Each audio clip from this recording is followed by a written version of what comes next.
एक कोई स्टॉक जिसमें आपने खुद या अपने इन्वेस्टर को सबसे बड़ा मुनाफा कमाकर दिया।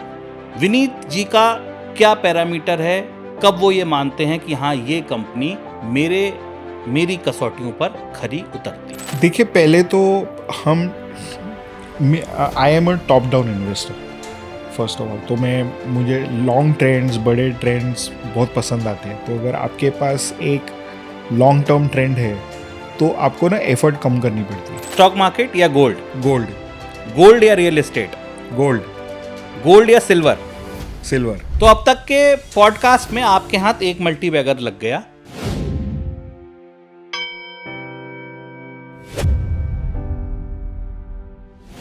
हाय, वेलकम टू द शुभ लाभ शो। मेरा नाम है शुभम शंकधर और अपने एक नए प्रोग्राम में एक नए मेहमान के साथ, कुछ नए सवालों के साथ मैं हाजिर हूं आपकी खिदमत में। आज का पॉडकास्ट मैं शुरू करूं, आज के मेहमान से आपका परिचय कराऊं, उससे पहले मैं आपसे एक सवाल पूछना चाहता हूं। सवाल ये कि क्या आप कुछ ऐसे स्टॉक्स के बारे में जानना चाहेंगे, उनको खरीदना चाहेंगे जो कल के एमआरएफ, कल के नेस्ले, कल के पेज इंडस्ट्रीज हो जाएं? जी हाँ, मैं बात कर रहा हूं मल्टी बैगर स्टॉक की। मल्टी बैगर स्टॉक दरअसल होते क्या हैं? क्या केवल प्राइस बढ़ना ही मल्टी बैगर है? मल्टी बैगर चुनने के लिए क्या कोई ऐसा फिल्टर है जो लगाया जा सके और जाना जा सके कि हाँ ये बाजार में कंपनी ऐसी है जो कल की मल्टी बैगर हो सकती है? अगर आपके मन में ऐसे सवाल उछलते हैं, ऐसे सवालों में आपकी रुचि है, तो निश्चित तौर पर आज का पॉडकास्ट आपके लिए है। मेरे साथ स्वागत कीजिए वेंचुरा सिक्योरिटीज के हेड ऑफ रिसर्च विनीत बोलिंचकर का। सर, बहुत स्वागत है आपका आज के इस कार्यक्रम में। नमस्ते Shubham, thank you for getting me on this show. Vineet ji की महारत है दरअसल मल्टी बैगर कंपनियों को चुनने में और रिटेल निवेशकों को ऐसे आइडिया बताने में जो दरअसल उनके लिए प्रैक्टिकल एडवाइस का काम करें। यानी कि वो तमाम रिसर्च के बाद, तमाम चार्ट्स पढ़ने के बाद, तमाम बैलेंस शीट पढ़ने के बाद, अर्थव्यवस्था को जानकर, पहचान कर कंपनियों के ऐसे स्टॉक्स बता देते हैं कि लीजिए, ये रख लीजिए, ये सोने के सिक्के हैं, समय आने पर इनकी वैल्यू तेजी से बढ़ेगी। क्रिप्टो पर क्या सोचते हैं विनीत जी? क्या सोचते हैं रियल एस्टेट पर? क्या सोचते हैं बाजार के भविष्य पर? कौन से सेक्टर्स उन्हें पसंद हैं? कौन से सेक्टर्स से वो दूर रहने की सलाह देते हैं? और उन सेक्टर्स में वो कौन से स्टॉक्स हैं दरअसल जो मल्टी बैगर बनेंगे? तो आज का पूरा पॉडकास्ट दरअसल हैंड होल्डिंग पॉडकास्ट है। लेकिन मेरा पहला सवाल विनीत सर आपसे बहुत सीधा, पहला किस्सा, पहला वाकया, पहली रिसर्च जो आपको याद हो, जिसने दरअसल रुचि पैदा कर दी कि नहीं, इंजीनियरिंग नहीं, स्टॉक मार्केट ही मेरा सही ठिकाना है। देखिए, मेरे को हमेशा रोचक अंदाज रहा है शेयर मार्केट में आने का। और जब भी मैं इंजीनियरिंग में पढ़ता था तभी 92 का बुल मार्केट था। उस बुल मार्केट में मैंने मेरे रिलेटिव से थोड़े पैसे बोरो किए, 10,000 रुपये। और मुझे वो शेयर याद है, एसआर स्टील का है। वो कुछ 100 रुपये के आसपास चलता था। तो एक मेरे सज्जन दोस्त से बात की, वो स्टॉक मार्केट के तभी अच्छे एनालिस्ट थे। तो उन्होंने बोला एसआर स्टील ले लो, आपको बहुत फ़ायदा हो जाएगा। तो मैंने एसआर स्टील लिए और लगभग 2-3 हफ्ते में मुझे 12-13% रिटर्न आ गया। तो मैंने सोचा 100 रुपये की चीज़ ली, 112% रिटर्न आ गया और वो मैं बहुत खुश हो गया। और उसके बाद में मैंने कभी नहीं सोचा कि मैं इंजीनियरिंग में जाऊँ। मैंने हमेशा सोचा कि मुझे मार्केट के साथ ही काम करना है, रहना है। तो वहाँ से मेरी जर्नी चालू हो गई स्टॉक मार्केट 92 के आसपास की। 92 के आसपास। तो 10,000 रुपए की कैपिटल और एक दोस्त की सलाह ने एक इंजीनियर को स्टॉक मार्केट का इन्वेस्टर बना दिया, एक मार्केट एनालिस्ट बना दिया। विनीत सर, दूसरा सवाल मेरा, ठीक है, ये तो पहला वाक्य था जिसने शेयर बाजार की तरफ आपका रुझान किया, लेकिन वो कौन सा वाक्य है, वो कौन सा पल है, वो कौन सा क्षण है जब आपको ये कन्विक्शन आ गया कि हाँ, अब मैं एक्सपर्ट बन सकता हूं, अब मैं अपनी गारंटी पर, अपने कन्विक्शन पर दूसरों का पैसा भी बाजार में लगवा सकता हूं। ठीक है, अपना पैसा लगाना एक बात है, लेकिन बतौर विशेषज्ञ किसी दूसरे को यह सलाह देना कि आप मेरे कहने से इसमें पैसा लगा दीजिए और आपका पैसा बढ़ जाएगा, ये कन्विक्शन आपको कब आई? देखिए, ये जो मेरे में अंदाज़ कॉन्फिडेंस शेयर करने का आया काफ़ी अर्ली टाइम स्पैन में। मैं लगभग 26-27 साल का था जब भी मैं प्रॉपर्ली एक स्टॉक ब्रोकिंग कंपनी में जॉब के लिए लग गया।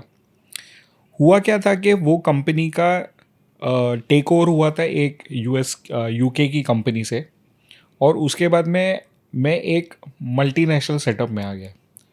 तो पहले का जो अंदाज़ रहता है रिसर्च करने का, और यहाँ पे आने के बाद जो क्वालिटी मैन पर जो रिसर्च टीम रहती थी, उनके साथ बैठ के मुझे बहुत कुछ सीखना मिला। मैं रहता था डीलिंग रूम में, I was a sales trader. तो वहाँ पे क्लाइंट्स के साथ बात करना, इंस्टीट्यूशनल क्लाइंट्स, थोड़े बहुत रिटेल क्लाइंट्स भी थे, HNIs, और उनको उनके साथ डीलिंग करने का मेरा जॉब का प्रोफाइल था। और मुझे पहले से टेक्निकल एनालिसिस में बहुत दिलचस्पी थी। लेकिन टेक्निकल एनालिसिस की सीमित ये होती है कि आप एक लेवल तक बता सकते हो, उसके बाद में आप एक बहुत बड़ा अनुमान आप लगा नहीं सकते, क्योंकि प्राइस ट्रेंड्स चेंज होते हैं, उससे आपके चार्ट्स भी स्ट्रक्चर चेंज होते हैं, तो उसके बाद में आपके सारी चीज़ें चेंज होती है। तो मैं हमेशा रिसर्च की टीम के साथ बैठा करता था फुर्सत में, जब भी मार्केट बंद होती थी। तो उनसे बहुत कुछ सीखा। और तभी 1999 में मुझे याद है कि तभी वो टेक बूम चालू हो गया था, और उस टेक बूम में रिसर्च के संगत में रह के मैंने बहुत कुछ सीखा। पूरे पार्टिसिपेट किया तेज़ी में, स्टॉक पिकिंग की। उस टाइम पे 15-20 शेयर ही गिने चुने चलते थे, K10 कहते थे उन्हें। और उनमें वो रिसर्च करते समय क्लाइंट्स को हम बताते थे क्या करना है। मुझे एक अच्छा खासा इंसिडेंट याद है कि एक कंपनी थी मैस्टेक, उसका मैंने ऑफिस से छुट्टी लेके अपने खुद के बलबूते पे, without the permission of the organization, मैंने मीटिंग सेटअप किया। और जब मैं वहाँ पे पहुँचा मीटिंग के लिए, बहुत बारिश थी, और वो जो CFO थे उन्होंने जो टाइम दिया था मुझे, वो अगले दिन का था। तो मैं थोड़ा निराश हो गया, पर कैसे वैसे मैंने SEZ में एंट्री ले ली। अपना जो एक्सपोर्ट प्रोसेसिंग जोन है, उनकी दूसरी ऑफिस में से अंदर गया मैं। तो वहाँ पे उनके CFO के जो एग्जीक्यूटिव थे उनको मैंने पूछा। उन्होंने मुझे एक ही चीज़ बताई कि देखिए, इनका UK का बिजनेस है 10 मिलियन पाउंड का, और US का $20 मिलियन का ऑर्डर बुक है। तो मैं बहुत अच्छा लगा कि इन्फॉर्मेशन मिली, पर उसके आगे कुछ समझ में नहीं आया। तो मैं उधर ही घर न जाके मैं उनके कैंटीन में चला गया। तो मुझे उधर एक फ्रेंड मिल गया जो मेरे साथ कॉलेज में थे। तो उन्होंने मुझे उनके जो ऑफशोर सेंटर थे उसमें मुझे इनवाइट किया, जाके देख के आओ। तो मैंने जाके देखा, तो मैंने देखा कि जितने भी कैबिन्स थे साइड्स में, सब बुक थे, सब लोग खड़े थे। तो एक चीज़ जिसको हम मैनेजमेंट में वॉन्डरिंग अराउंड बोलते हैं या स्कटल बट बोलते हैं, उसमें से आपको समझ में आ रहा था कि ऑर्गेनाइजेशन में बेहुदा काम चल रहा है। तो उससे मैंने थोड़े बहुत किस किस के ऑर्डर थे वो समझ लिए। और जब मैं घर पे आया तो मैंने उसके ऊपर मेरी एनालिसिस की, और मुझे याद है वो टाइम पे कि मैं कन्विंस हो गया था कि ये स्टॉक अभी यहाँ से चलेगा। और मैंने रेफरेंस के लिए एक ब्रोकर की रिपोर्ट रखी थी, वो ब्रोकर की उसके ऊपर सेल रिकमेंडेशन थी। तो मैं बोला, अच्छा ये तो सेल नहीं होता, ये तो बाय होता है। और मुझे एक अंदाज़ा लगा था कि अगर इतना बिजनेस ट्रांसलेट होता है इनटू रियलिटी तो ये स्टॉक मल्टी बाय होगा। तो मैंने नेक्स्ट डे से अपने जितने भी क्लाइंट्स थे उनको मैंने रेकमेंड किया। बहुत सारे क्लाइंट्स इंस्टीट्यूशनल थे, वो बोलते थे इसमें कैसे हम इन्वेस्ट करें। मैंने बोला ये सब टर्न अराउंड स्टोरी है और आपको बड़ा पैसा बनेगा। एंड वो स्टॉक 2000 का I think in a couple of years 8000 रुपये हो गया. सो हमने भी छोटा मोटा वो उस टाइम पे जितनी अपनी हैसियत थी उसमें पार्टिसिपेट किया, और तब से कॉन्फिडेंस बरकरार हो गया कि हम अगर हम कुछ ढूंढेंगे कर सकते हैं और निकालेंगे तो वो यस. सो फिर वो उत्सुकता स्टॉक खोजने की हमेशा से रही है, और उसके बाद में हमने सिर्फ स्टॉक पिकिंग ही की है. तो मल्टी बैगर कह लीजिए, वैल्यू पिक कह लीजिए, हिडन जेम्स कह लीजिए, बाजार के अलग अलग नाम हैं लेकिन काम एक ही है. कंपनी सस्ती खरीदिए और महंगे में बेचिए. और आज आप जिस एक्सपर्ट से मिल रहे हैं, जिसके साथ ये पॉडकास्ट सुन रहे हैं, दरअसल उसकी महारत इसी काम में है. विनीत सर, अगला सवाल बड़ा अहम है. वो ये कि हर रिसर्च एनालिस्ट की, हर रिसर्च करने वाले व्यक्ति की, एक्सपर्ट का अपना एक तरीका होता है किसी कंपनी को चुनने का.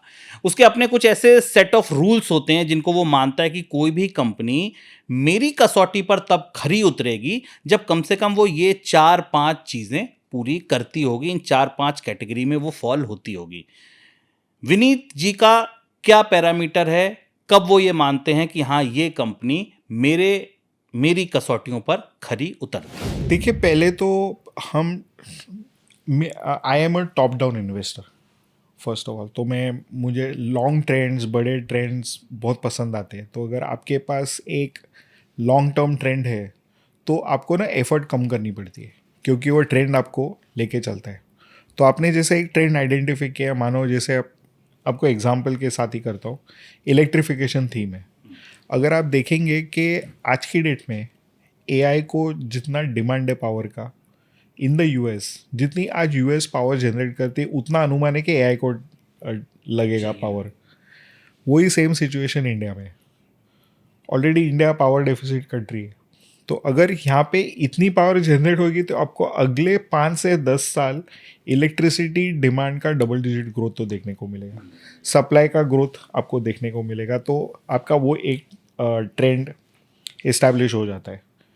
अगर आप थोड़ा सा रिवाइंड करके देखेंगे, पावर एक ऐसा स्लीपी सेक्टर था जो 2019 के बाद में ही पिकअप होने लग गया, क्योंकि गवर्नमेंट ने काफ़ी रेगुलेशन किया. तो गवर्नमेंट की पॉलिसीज़ आ गई उधर सपोर्ट करने के लिए. तो आपको सेक्टर टेलविंड आ गया, गवर्नमेंट का रेगुलेशन फेवरेबल आ गया, और उसमें जितने भी नेगेटिव से गवर्नमेंट ने अच्छी खासी तरीके से एड्रेस किए हुए. तो आपको गवर्नमेंटल सपोर्ट आ गया, केपेक्स आपको पता है हो रहा है और सब इन्वेस्ट कर रहे हैं. तीसरी चीज़ हम क्या देखते हैं कि प्रोमोटर कौन है. वो प्रोमोटर में अच्छे क्वालिटी का भी नहीं होना भी ज़रूरी है, पर उसमें ना पैसे कमाने की भूख होनी चाहिए. He should have the hunger to earn money, to expand the business. 50 crore वाली कंपनी 100 करोड़ करे, 100 करोड़ से 500 जाए, 500 के बाद में 1000 के बाद में फिर 50,000 का सोचे. ये नहीं कि आप एक लेवल पे आके पहुँचे तो आपने अपना बंगला, गाड़ी सब सेट कर लिया, लाइफ बन गई और आप उसी को चला रहे हो. तो we are always looking for promoters जो आपको बिजनेस ग्रोथ देख रहे हैं. तो ऐसे क्वालिटी में अगर आप देखोगे तो मुझे लगता है कि अडानी से बेटर, मिस्टर गौतम अडानी से बेटर किसी को बिजनेस का डिज़ायर और हंगर नहीं है, शायद आपको कम ही मिले इस समय नहीं. विनीत सर, यहाँ पर एक सवाल है, थोड़ा सा आपके जवाब से निकला हुआ ही सवाल है. आपने कहा कि डिमांड हो, आपने कहा कि रेगुलेटरी विजिबिलिटी हो, चीज़ें अच्छी हों तो निश्चित तौर पर मल्टी बैगर बनते हैं. लेकिन भारत के बाज़ार के पास कुछ ऐसे कड़वे अनुभव भी हैं जहाँ ये सब कुछ था, डिमांड थी, जहाँ सरकारों की नीतियाँ स्पष्ट थीं, बट उसके बाद भी कंपनियाँ नहीं चलीं. जेट एयरवेज़ को ले लीजिए, किंगफिशर को ले लीजिए, आप वीडियोकॉन को ले लीजिए, कंपनियां अर्श से फर्श पर आ गिरी.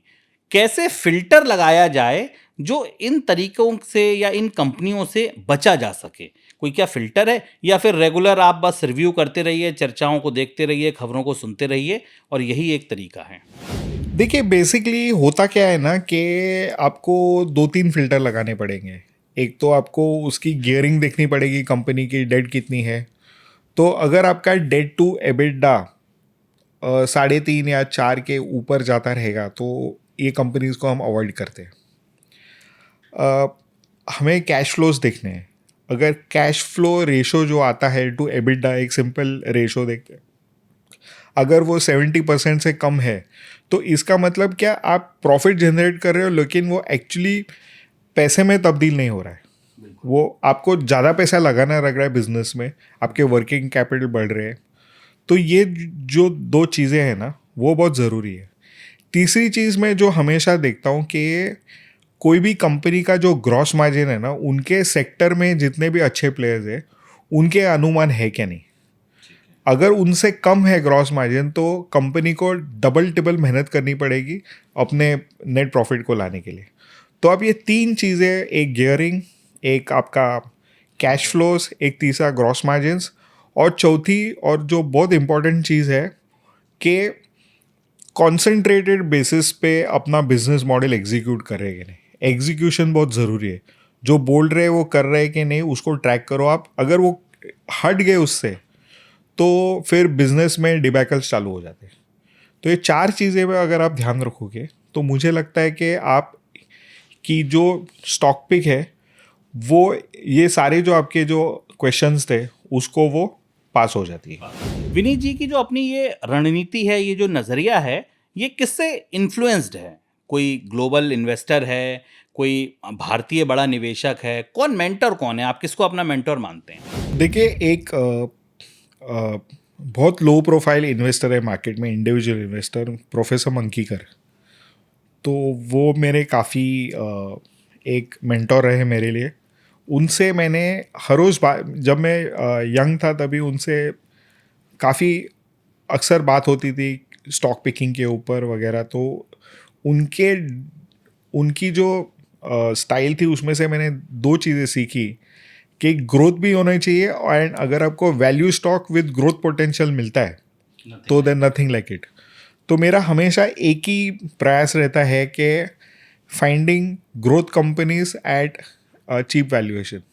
अगर आपको ऐसी मिले तो आपका ना मनी मेकिंग बहुत इजी हो जाता है। तो आजकल कहाँ हैं सर आपके प्रोफेसर साहब? अभी तो वो रिटायर्ड है, तो अभी भी बात होती रहती है उनसे, but he is a truly an amazing investor. तो विनीत सर, आप अब ये बताइए, अब एक रिटेल निवेशक की बात करते हैं। चलिए आप मेरी बात कीजिए। मुझे लगता है कि यार ये कंपनी है जो मल्टी बैगर हो सकती है।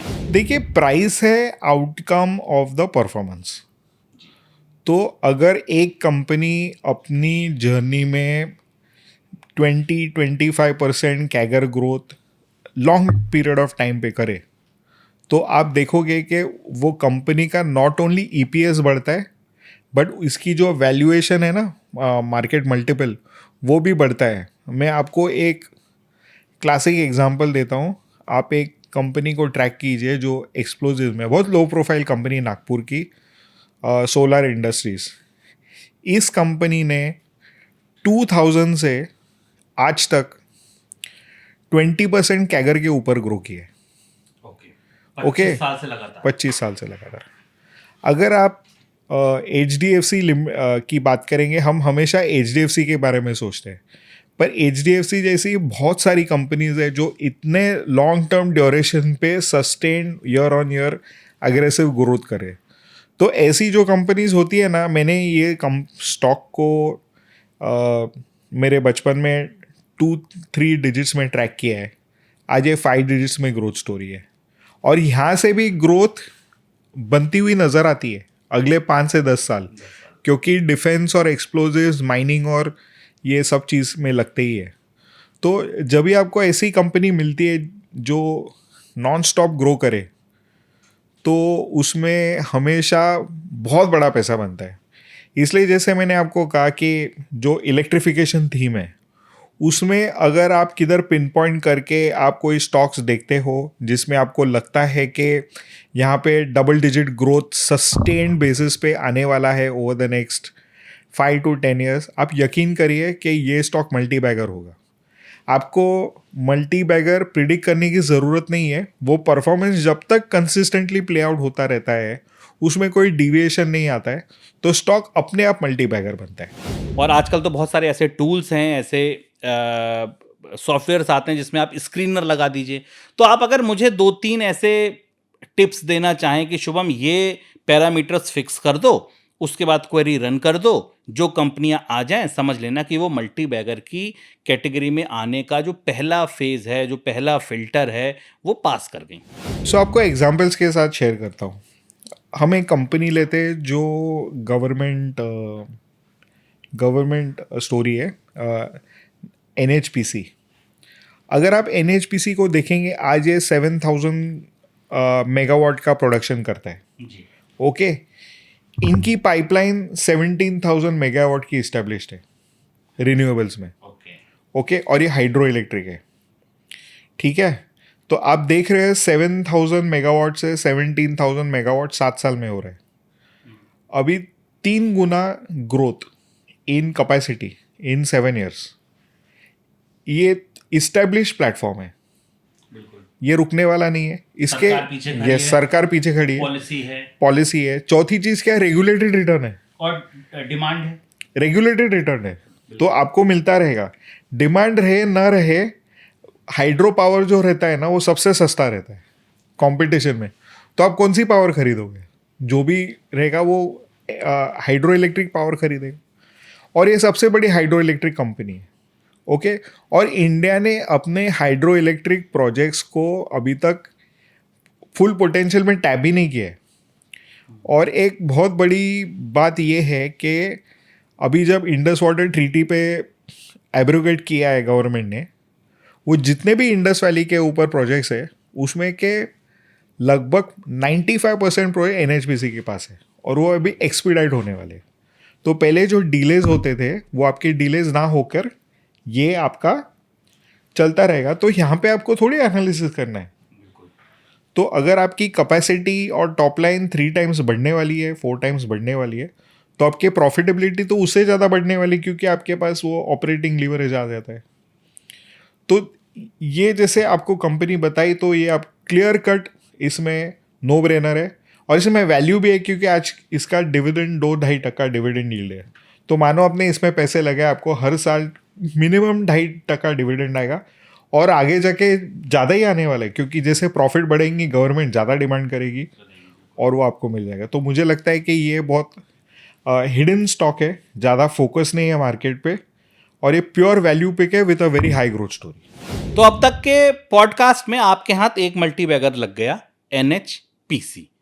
विनीत जी का कन्विक्शन है कि ये कंपनी ऐसी है जो लंबे समय में मल्टी बैगर साबित होगी। सर, कोई टारगेट जो आपको लगता है आप देना चाहेंगे? देखिए, अभी मल्टी बैगर है, अभी कितने साल में होते हैं उससे क्या फर्क पड़ता है। मल्टी बैगर है तो मल्टी बैगर है। विनीत सर, अब एक रोचक सवाल कि मल्टी बैगर क्या वही कंपनी हो सकती है जिसको अभी कम लोग जानते हैं, कम चर्चा में है, सस्ती मिल रही है, जिसके संग ग्रोथ स्टोरी जुड़ सकती है, या आपको लगता है नहीं, दौड़ते भागते बाजार में बड़ी कंपनियां भी मल्टी बैगर हो सकती हैं? नहीं, डेफिनेटली। अगर आप कोई भी लार्ज कैप स्टॉक्स देख लो, बजाज फाइनेंस, ये तो मल्टी बैगर ही बना है ना, और बड़े लेवल पे भी मल्टी बैगर बना है।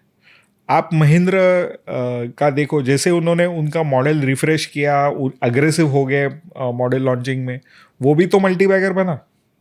ऐसा नहीं है कि स्टॉक जो छोटे अमाउंट का रहता है वही आगे जाके मल्टी बैगर बनता है।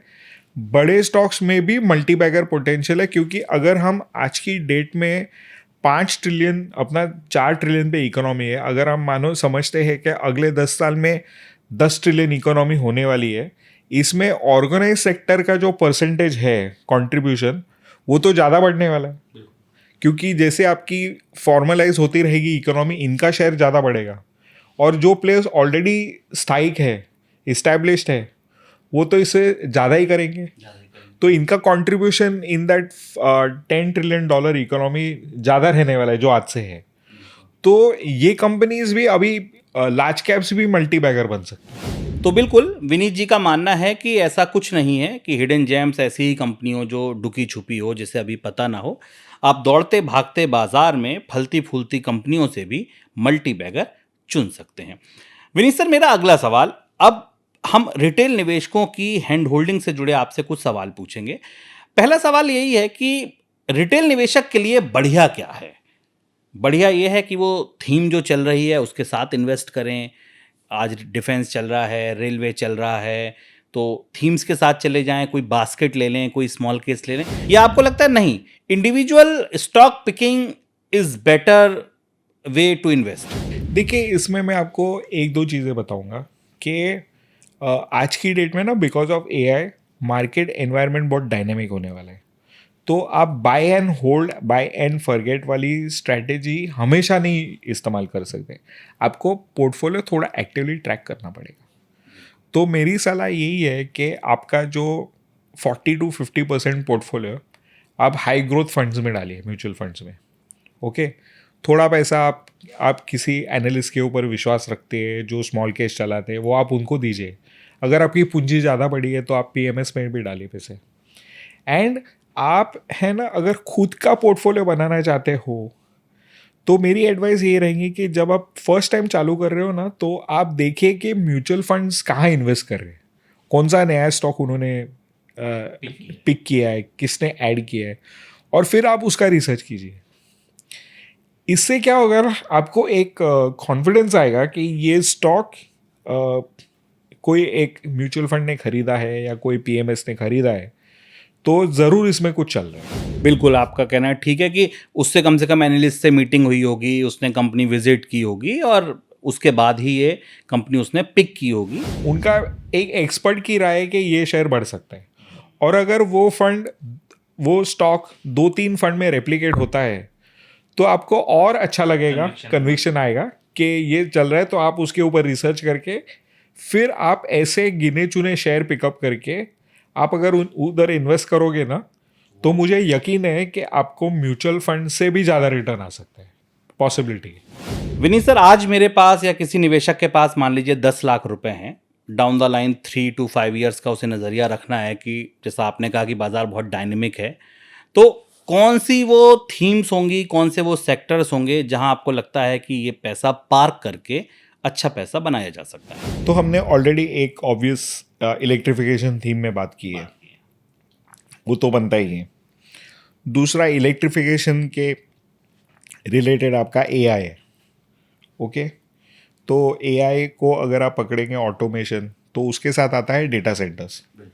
Data centers are going to be a no brainer. Okay, third thing जो मैं आपको रेकमेंड करूँगा, travel related, hospitality, airlines. Hospitality में बहुत सारे मल्टीबैगर है, बहुत बनने वाले। उधर आप गिने चुने शेयर्स अगर आप पिकअप करके काम करोगे, आप इधर होमवर्क करके करोगे, ये सेक्टर में इन्वेस्ट करोगे, तो आपको बहुत सारे मल्टीबैगर्स मिलेंगे। हॉस्पिटैलिटी मतलब होटल्स हो गया, एविएशन हो गया, टूरिज्म कंपनी हो गई, टूरिज्म कंपनीज हो गए, तो यहाँ पे आपको मिलेंगे। तीसरी, ये तो 3 सेक्टर हो गए। चौथा सेक्टर जो मुझे लगता है इस फार्मा। इसमें सीडीएमओ जो सेगमेंट है, मुझे लगता है कि ये जो 4 सेक्टर है, इनमें धुआंधार बैटिंग होने वाली है अगले 5 साल में। डालते हैं सर या वेटेज कहीं ज्यादा है? देखिए, सीडीएमओ में 20% करिए, बाकी 3 में बैलेंस डाल दीजिए। तो 4 सेक्टर विनीत जी के पसंदीदा हैं जहां से मल्टीबैगर निकलने की सबसे ज़्यादा उन्हें उम्मीद है, जिसमें पहला सेक्टर है इलेक्ट्रिफिकेशन, दूसरा सेक्टर है हॉस्पिटैलिटी, एक सेक्टर जो उनको अच्छा लगता है दैट इज़ फार्मा, एंड चौथा सेक्टर इज़ डेटा सेंटर का सेक्टर। सर, अगला सवाल की एक पायदान नीचे उतरते हैं, सेक्टर्स हो गए, अब आते हैं स्टॉक स्पेसिफिक आइडियाज़ पर। सो जैसे आपने इलेक्ट्रिफिकेशन में एनएचपीसी को पहला आइडिया बताया, इस सेक्टर की कोई और कंपनी एक जो आपको लगता हो कि आगे अच्छा कर सकती है? अगर आप देखेंगे अडानी एनर्जी सॉल्यूशंस, वो मुझे बहुत अच्छी लगी। सो एनएचपीसी और अदानी ग्रीन इलेक्ट्रिफिकेशन वाले सेक्टर में विनीत जी के मल्टी बैगर पिक हैं। सर, हॉस्पिटैलिटी में आपको क्या लगता है कि कौन से ऐसे स्टॉक्स हैं जो मल्टी बैगर हो सकते हैं? हॉस्पिटैलिटी में अगर आएंगे तो आप इंडियन होटल्स है, लेकिन ये बहुत बढ़ चुका है। पर इसके नीचे आप अगर थोड़ा बहुत एनालिसिस करके पिकअप करेंगे तो आपको अच्छे स्टॉक्स मिलेंगे। उसमें रॉयल ऑर्किड एक है, और एक नई लिस्टिंग वाली शेयर है जो आप देख सकते हो, सैमी होटल्स। हॉस्पिटैलिटी से सर दोनों स्टॉक्स होटल से। तीसरी थीम की तरफ बढ़ते हैं विनीत जी की, that is data centre. Sir, stock कौन सा? डेटा सेंटर में आप E2E नेटवर्क्स देखिए। E2E नेटवर्क्स, ये स्मॉल कंपनी थी, 1 साल पहले इसका 2 डिजिट्स में रेट था, आज लगभग 3,000 के आसपास है।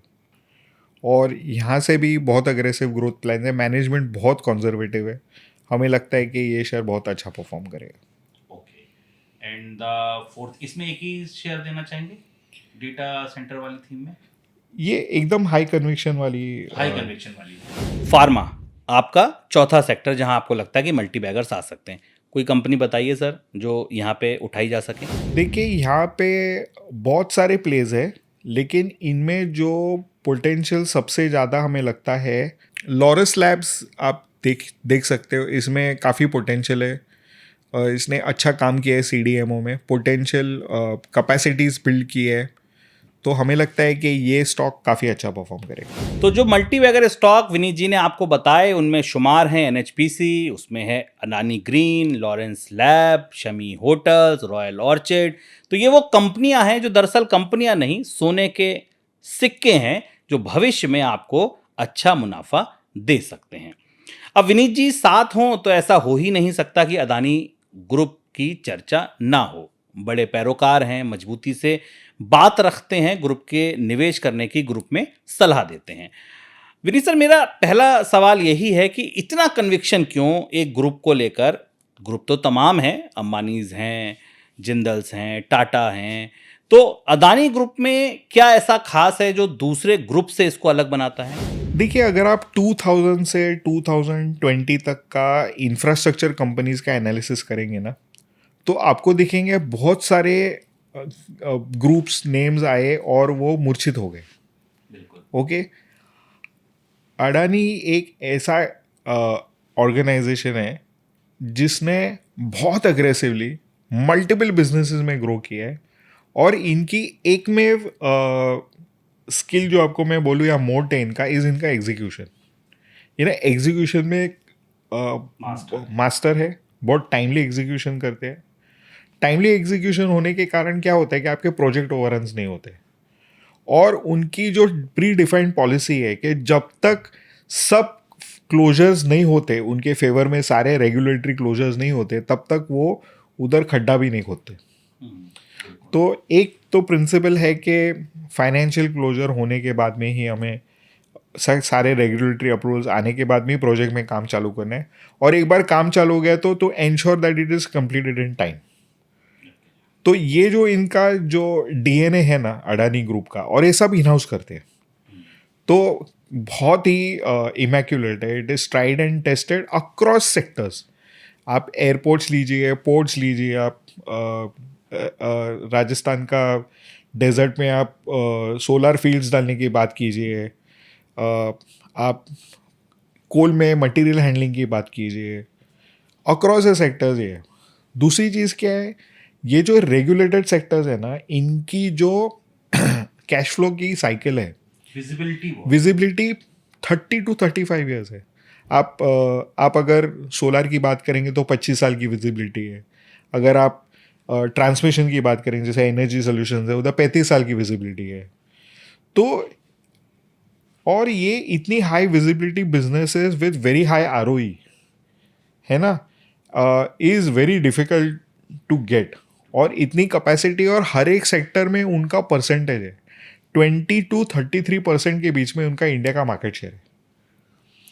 तो आपको है ना दिखेगा अगले, सो अगर आप एनालिसिस करोगे आज की डेट में टॉप 5 बिजनेस फैमिलीज, आप रिलायंस ग्रुप लीजिए, JSW लीजिए, जिंदाल्स, आप बिरलाज लीजिए, अडानीज लीजिए, आपको दिखेगा कि सारे जो प्लेयर्स है, पीयर्स, इनका टॉप लाइन प्रॉफिट मोटा मोटा ग्रुप का 10%, 12% ग्रो किया है। Adani group is the only group जो अपना प्रॉफिट और टर्नओवर 20-22% से एबिटा ग्रो कर रहा है। और उसमें ना ये जितने भी बाकी के प्लेयर्स हैं, इन्होंने डेट लेके किया है, तो इनका डेट भी बढ़ा है। अडानी ग्रुप में अभी वो लोग 100,000 करोड़ का एबिटा करेंगे। उनका जो डेट लीवरेज था वो कम हो रहा है। तो सर भारी भरकम डेट परेशान नहीं करता आपको? नो, डेट कम हो रहा है। डेट कम हो रहा है, तो क्या लगता है आपको डेट पर आपको विजिबिलिटी कैसे दिखती है? देखिए, अभी काफ़ी कंफर्टेबल है। काफ़ी कंफर्टेबल है। मतलब आपको क्या लगता है कि अगर आज मान लीजिए नया कैपेक्स बंद हो जाए तो कंपनी अपनी इस विजिबिलिटी पर अगर केपेक्स बंद हो जाए तो ये बहुत एग्रेसिवली डेट रिटायर कर सकते हैं।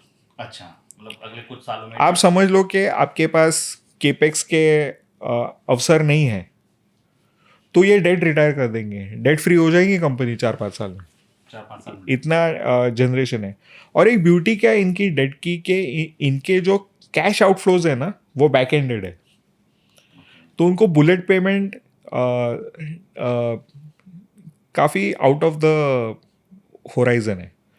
तो इससे क्या होता है कि आपका इनिशियल पीरियड जब आप इन्वेस्टिंग करें तो आपको डेट मैनेज करने का बर्डन नहीं है, यहाँ पे आप ऑपरेशंस पे फोकस कर सकते हो।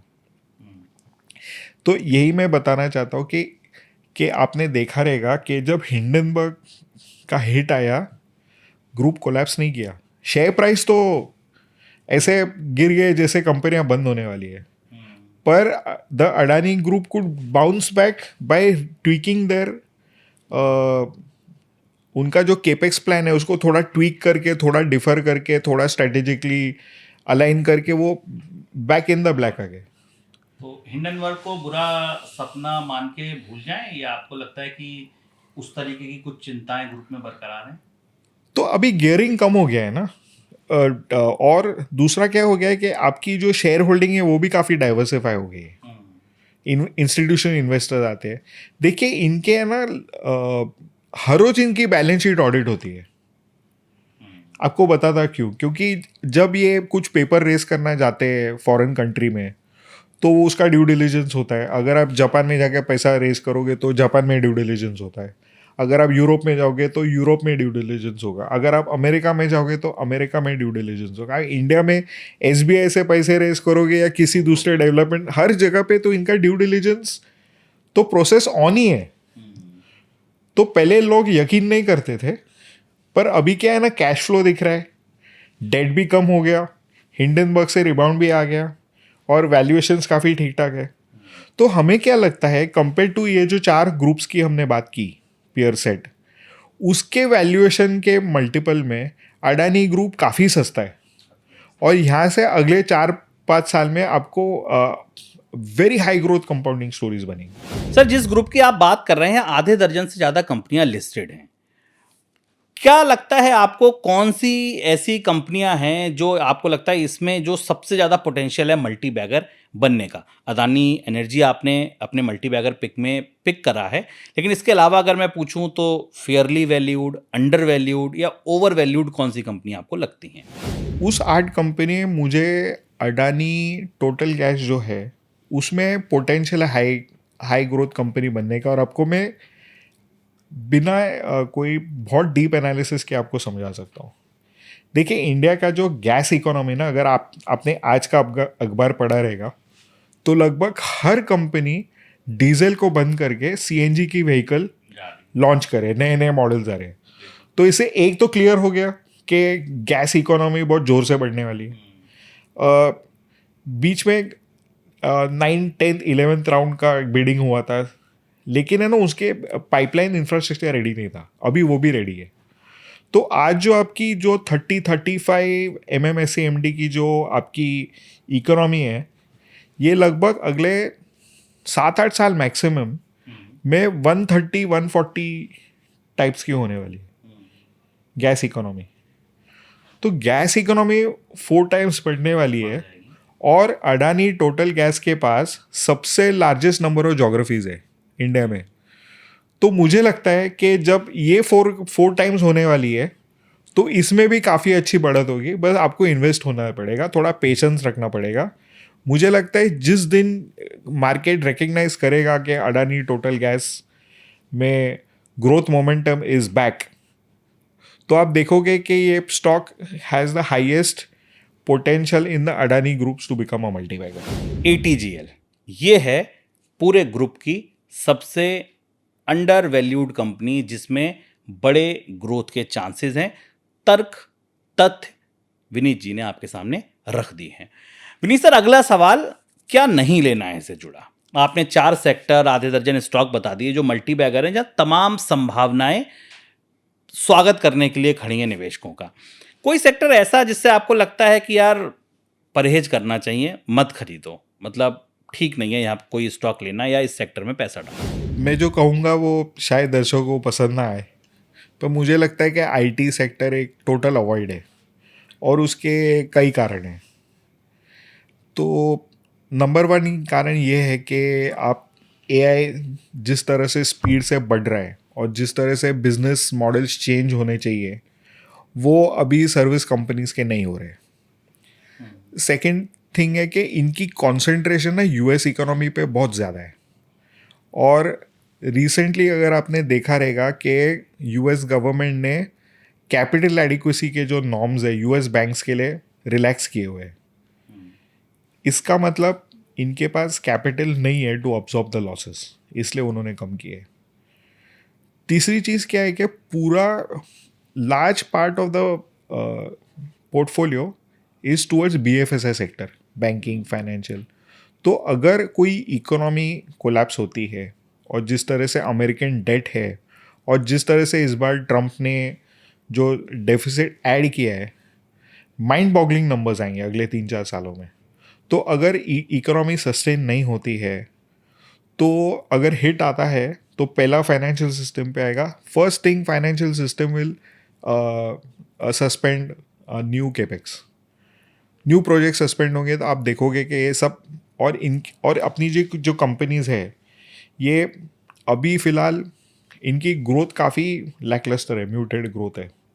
तो मुझे लगता है कि ये सारी चीज़ें ध्यान में रखते हुए बिजनेस फंडामेंटल्स ठीक नहीं है, अभी डिटेरियोरेट नहीं हुए, पर अभी वो ऐसा वेट एंड वॉच प्रोसीड्स पे है।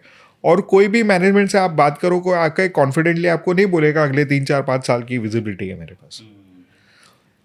और इसमें और एक स्पैनर इन द वर्क्स क्या है ना कि आप देखो यूएस के इंटरेस्ट रेट्स बढ़ गए, वहाँ पे अगले 6 महीने में ना आप देखोगे कि हाइपर इन्फ्लेशन आ रहा है और हम वो दौर में जा रहे हैं कि जहाँ पे high inflation is the norm. तो जब आप ऐसे एनवायरनमेंट में high inflation is the norm में जाते हो और इंडिया के साथ उनकी इन्फ्लेशन मैच होती है, आज की डेट में we are lower than them, right? तो फिर करेंसी का क्या होगा? तो मुझे ऐसा एक्सपेक्टेशन है कि यहाँ से करेंसीज अपनी, हो सकता है स्ट्रॉन्ग पॉसिबिलिटी है कि रिवर्स भी हो जाए। तो मुझे लगता है कि एक बहुत बड़ा रीसेट आएगा in the next 6 to 8 months in the world economy और उसमें the fulcrum of the entire growth engine stability वो इंडिया में शिफ्ट हो रहा है। अगर आप मॉर्गन स्टैनली की आज रिपोर्ट खोल के देखोगे तो इसमें इंडिया का बीटा घट रहा है। इसका मतलब volatility expectations on the Indian market काफ़ी कम हो रहे हैं। तो स्टेबिलिटी इंडिया में आ रही है। तो जिधर स्टेबिलिटी आएगी, जहाँ पे ग्रोथ है इकोनॉमी में, तो पैसा उधर ही आएगा। तो आपकी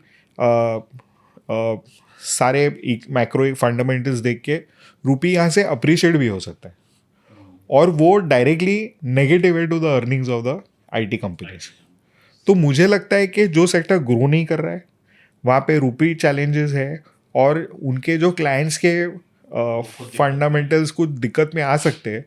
तो मुझे लगता है कि इनके अभी करंट वैल्यूएशंस मेरे हिसाब से फेयरली वैल्यूड है, पर अगर नेगेटिव टर्न होता है तो उनकी इमीडिएटली ओवर वैल्यूएशन को करेक्ट होने में टाइम नहीं लगेगा। बड़ा स्टेटमेंट आपने मेक किया कि अगले 4 से 6 महीनों में मैं एक बड़ा रीसेट देख रहा हूँ।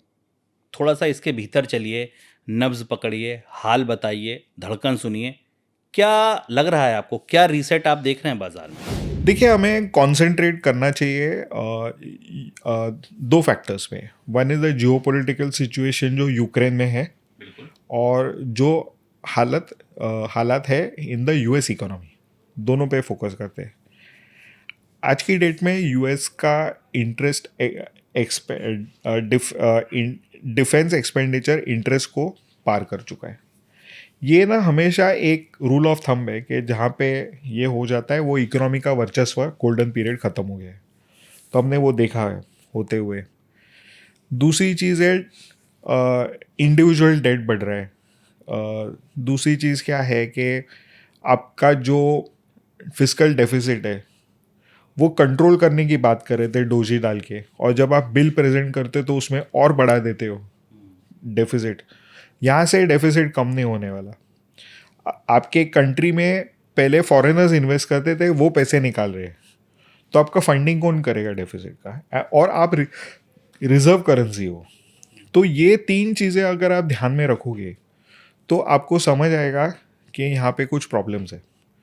और ये है ना, इंटरेस्ट पेमेंट साइकिलिंग, और आपके इंटरेस्ट रेट जैसे बढ़ेंगे, और अगर आपको ये ट्रैक करना है कि क्या एक्सपेक्टेशन बन रही है, तो आपको जो CDOs रहते हैं ना, कोलैटरल डेट ऑब्लिगेशंस, उनके आप प्रीमिया देखें मार्केट में, डिफ़ॉल्ट स्वैप्स जो बोलते हैं, जैसे उनके रेट्स क्रैश होते हैं या उनके यील्ड्स बढ़ते हैं, तो आपको एक फर्स्ट इंसाइट मिल जाएगी कि यहाँ पे गड़बड़ है। तो आज की डेट में आपको अगर US इकोनॉमी का हाल ट्रैक करना है, तो आपको इनके डिफ़ॉल्ट स्वैप्स ट्रैक करने चाहिए। आप डिफ़ॉल्ट स्वैप्स ट्रैक करेंगे तो आपको पता लगेगा कि क्या हालचाल है। सर, अमेरिका की बात छिड़ी है तो बात क्रिप्टो की करना भी जरूरी है, क्योंकि इन दिनों एक एसेट क्लास जो सबसे ज्यादा सुर्खियां बटोर रहा है, दैट इज क्रिप्टो।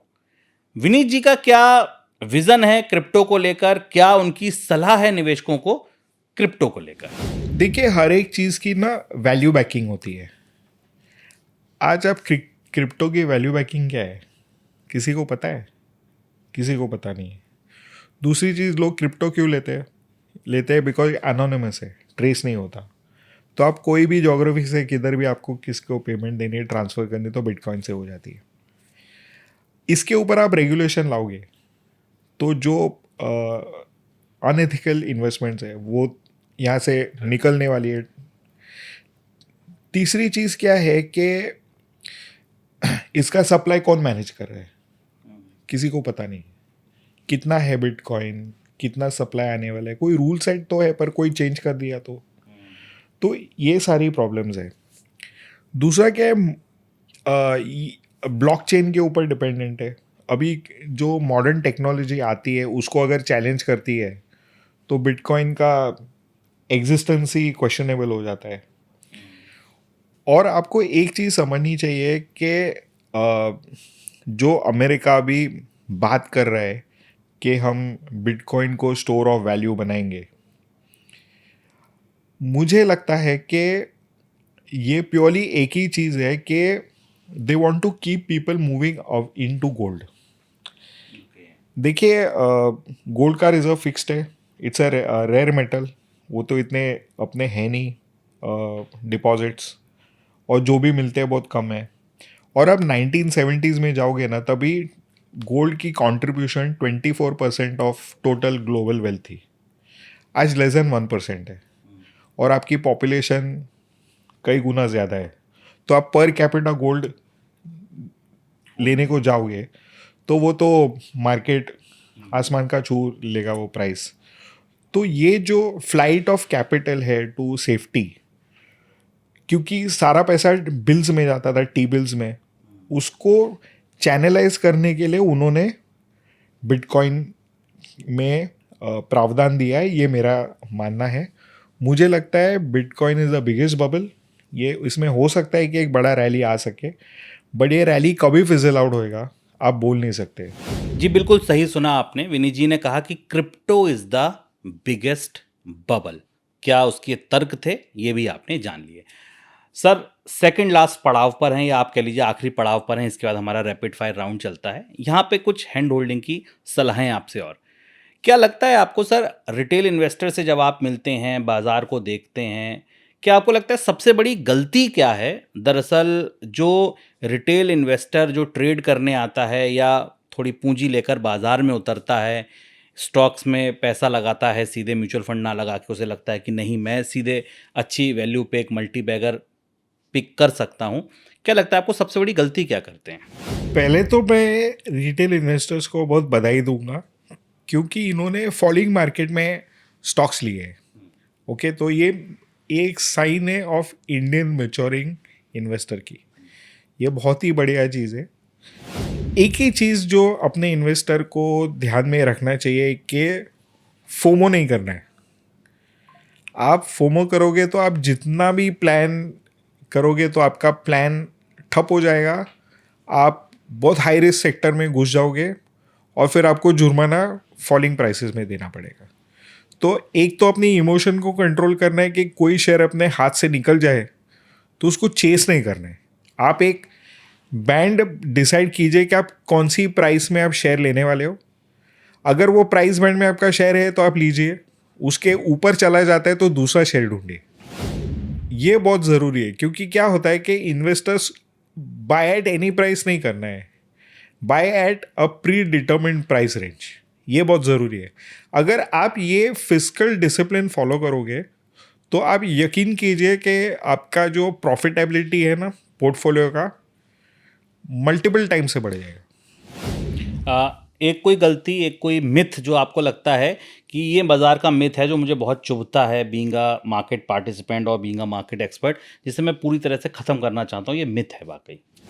देखिए, फ्रेंजीड स्टॉक्स और फेवरेट स्टॉक्स मार्केट मीनिया के पीछे भागना नहीं चाहिए।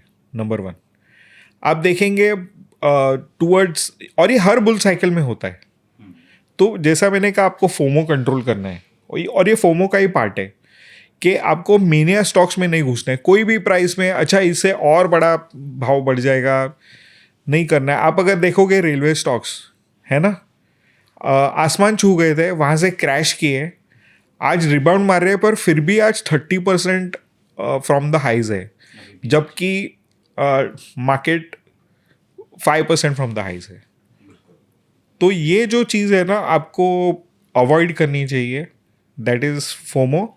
और फोमो का मेन चीज़ मतलब मीनिया स्टॉक्स के पीछे नहीं दौड़ना चाहिए। बिल्कुल, जिनका फोबिया चल रहा है, मीनिया चल रहा है, उनके पीछे आप ना दौड़े। एक कोई गोल्डन रूल जो आपको लगता है सबको फॉलो करना चाहिए, बड़ा इन्वेस्टर हो, छोटा हो, नया हो, पुराना हो, एक गोल्डन रूल है, ये सब फॉलो करो? फंडामेंटली स्टॉक बैक होना चाहिए, कैश फ्लो पॉजिटिव होना चाहिए, अर्निंग्स विजिबिलिटी दिखनी चाहिए। प्रोमिसेस पे नहीं बाय करें आप, शो मी द मनी। आपको क्लियर कट विजिबिलिटी आनी चाहिए बिजनेस मॉडल की। बिजनेस मॉडल सिंपल होना चाहिए, समझ में आना चाहिए, और उनमें बहुत ज़्यादा कंपटीशन नहीं होनी चाहिए। अगर बहुत ज़्यादा कंपटीशन है तो आप कभी भी पैसा नहीं बनाओगे। नहीं बनाओ, बिल्कुल। सर, हमारा आखिरी सेगमेंट बड़ा लोकप्रिय सेगमेंट है। एक रैपिड फायर राउंड खेलते हैं हम लोग, शुभम द शुभ लाभ एक्सप्रेस नाम से हम इसको बोलते हैं अपने न्यूज़ रूम में। यहाँ मैं आपसे सवाल पूछूंगा सर, सवाल का जवाब बड़े संक्षेप में और एक लाइन में या एक शब्द में मैं आपसे जानना चाहूँगा। शुरू करते हैं। पहला सवाल सर, स्टॉक मार्केट या गोल्ड? गोल्ड। गोल्ड या रियल एस्टेट? गोल्ड। गोल्ड या सिल्वर? सिल्वर। तो इसका मतलब कि विनीत जी के हिसाब से silver is the best best best bet. एक कोई स्टॉक जिसमें आपने खुद या अपने इन्वेस्टर को सबसे बड़ा मुनाफा कमाकर दिया? मैस्टेक। एक कोई स्टॉक जहां आपको लगा कि गलती हो गई थी, बड़ा नुकसान हुआ इन्वेस्टर्स को या आपको खुद पर्सनली? तलवलकर्स। एक स्टॉक जो आप चाहेंगे कि आपका बेटा, बेटी, आपका हर फॉलोअर, आपका हर जानने वाला अपने स्टॉक अपने पोर्टफोलियो में रखे? अडानी एंटरप्राइजेज और अडानी पोर्ट्स। कोई एक स्टॉक जो आपको लगता है कि यार बहुत ज़्यादा ओवर हाइप्ड है, मार्केट में चर्चा बहुत होती है, but it is not a good bet, avoid this? IT stocks. IT stock में कोई खास कंपनी? Generally IT stocks. Crypto buy, never buy? Never buy. थोड़ा सा भी पोर्टफोलियो में ना रखें?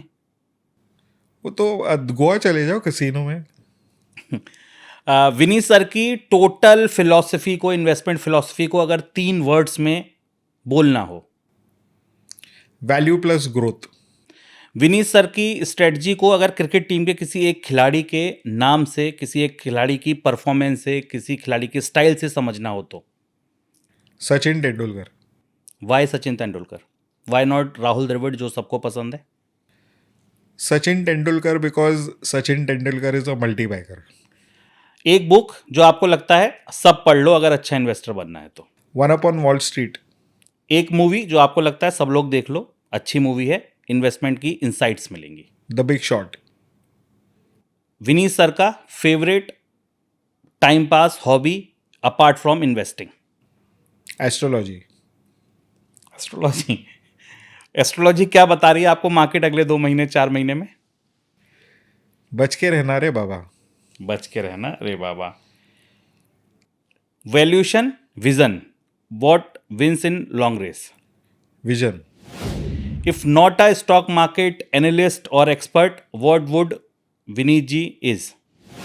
A digital specialist. One sector you are secretly bullish, जो आपको लगता है कि मैंने अभी राय तो नहीं दी है, बट हाँ मन में अंदर अंदर है सीक्रेटली, ये एक सेक्टर है जो आने वाले दिनों में बड़ा करेगा। एफएमसीजी। कोई एक स्टॉक जो आपको लगता है, बता तो नहीं सकता, वो कन्विक्शन तो नहीं आ रहा है, बट अगर किसी को जीरो और हीरो खेलना हो तो रख लो, या तो गए या बहुत बड़े। ऐसे हम रेकमेंड ही नहीं करते। पेशेंस या टाइमिंग? पेशेंस। एमएफ की सिप या स्टॉक की सिप? स्टॉक की सिप। म्यूचुअल फंड करना चाहिए नहीं करना चाहिए? करना चाहिए। लास्ट क्वेश्चन, बुल मार्केट और बियर मार्केट, विनीत सर ने ज्यादा किससे सीखा? सीखा तो बुल मार्केट ही सिखाते हैं। बुल मार्केट सिखाते हैं, बियर मार्केट नहीं सिखाते हैं। बेयर मार्केट आपकी थॉट प्रोसेस को डिसइल्यूजन कर देता है। बहुत बहुत शुक्रिया विनीत सर, आप इस पॉडकास्ट में आए, इस चर्चा में आप जुड़े। उम्मीद है दर्शकों को पसंद आया होगा। आप लोग भी इस पॉडकास्ट को शेयर कीजिए, लाइक कीजिए, और अगर आप चाहते हैं कि विनीत सर के साथ मैं रेगुलर बात करूं, रेगुलर हम स्टॉक्स पर बात करें, किसी एक स्टॉक की डिटेल्ड कहानी कहें, क्यों वो मल्टी बैगर है, तो कमेंट में लिखिए। ये मैं प्रॉमिस करता हूं कि हर बार मुंबई आऊँगा, विनीत सर से मिलूंगा, उनसे रिक्वेस्ट करूंगा कि वो स्टूडियो में आए और किसी एक स्टॉक की पूरी कहानी कहें। सर बहुत शुक्रिया आपका। Thank you. आप लोगों का भी बहुत शुक्रिया द शुभ लाभ शो देखने के लिए, नए नए मेहमानों से मिलने के लिए, अपनी प्रतिक्रिया, अपना प्रेम, अपना बहुत सारा आशीर्वाद हमको देने के लिए। नमस्कार।